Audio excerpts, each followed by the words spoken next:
नकारात्मक सुनने की प्रतिक्रियाएं। Response of negative listening. सामान्य तौर पर हम दूसरों की बात आत्मकथात्मक ढंग से सुनते हैं, यानी दूसरों की बात में हम अपनी कहानी खोजते हैं। इसीलिए नतीजन हमारी प्रवृत्ति 4 तरीकों में से किसी एक से प्रतिक्रिया करने की होती है। पहला, हम मूल्यांकन करते हैं।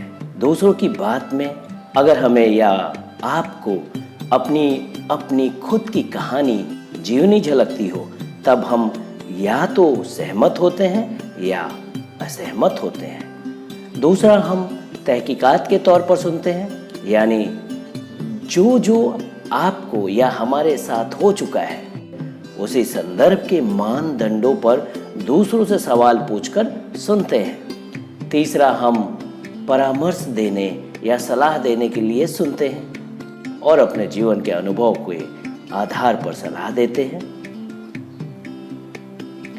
चौथा, हम व्याख्या करने के लिए सुनते हैं, यानी हम अपने उद्देश्यों और व्यवहार के आधार पर लोगों की व्याख्या करते हैं और दूसरों को तभी सुनते हैं। यह प्रतिक्रिया हम में स्वाभाविक रूप से होती है और अधिकतर लोग गहराई से ऐसी ही प्रतिक्रियाओं के लिए ढले होते हैं और इन्हीं प्रतिक्रियाओं पर ढले लोग हमेशा हमारे आसपास रहते हैं। लेकिन ध्यान देने वाली बात यह है कि ये सब प्रतिक्रियाएं हम सबकी समझने की योग्यता को वास्तव में किस तरह प्रभावित करती है। आइए अभी जिन 4 प्रतिक्रियाओं की बात हमने की उसे एक उदाहरण से समझते हैं, जो आमतौर पर घर घर की कहानी है।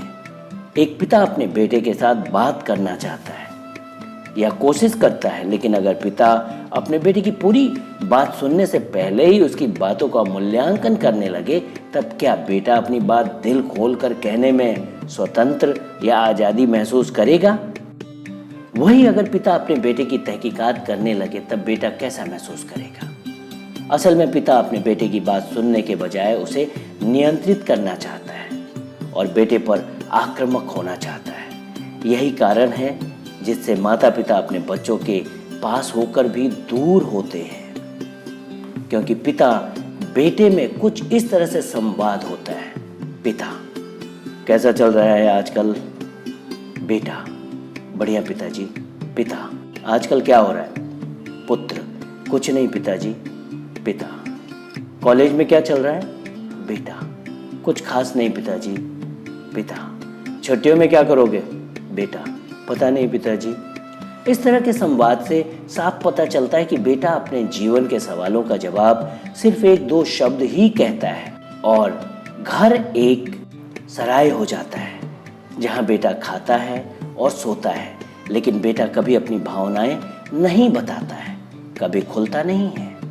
असल में लगभग सभी लोग मूल्यांकन, तहकीकात करने, परामर्श देने और व्याख्या करने जैसी प्रतिक्रियाओं में बहुत गहरे रंगे होते हैं। हमें यह एहसास ही नहीं होता है कि हम उनका प्रयोग कर रहे हैं। क्या हमने कभी समझा या देखा है हमारी प्रतिक्रियाएं दूसरे व्यक्ति की हमारी समझ को कितना सीमित कर देती है, जो दरअसल हमसे यह चाह रहा है कि हम उसकी आत्मकथा को समझें। जब तक आप विशुद्ध इच्छा, व्यक्तिगत चरित्र की शक्ति, सकारात्मक भावनात्मक बैंक खाता और परानुभूति पूर्वक सुनने की योग्यताएं विकसित नहीं कर लेते, तब तक आप कभी किसी दूसरे व्यक्ति के भीतर सचमुच नहीं झांक पाएंगे और दुनिया को उसके नजरिए से नहीं देख पाएंगे।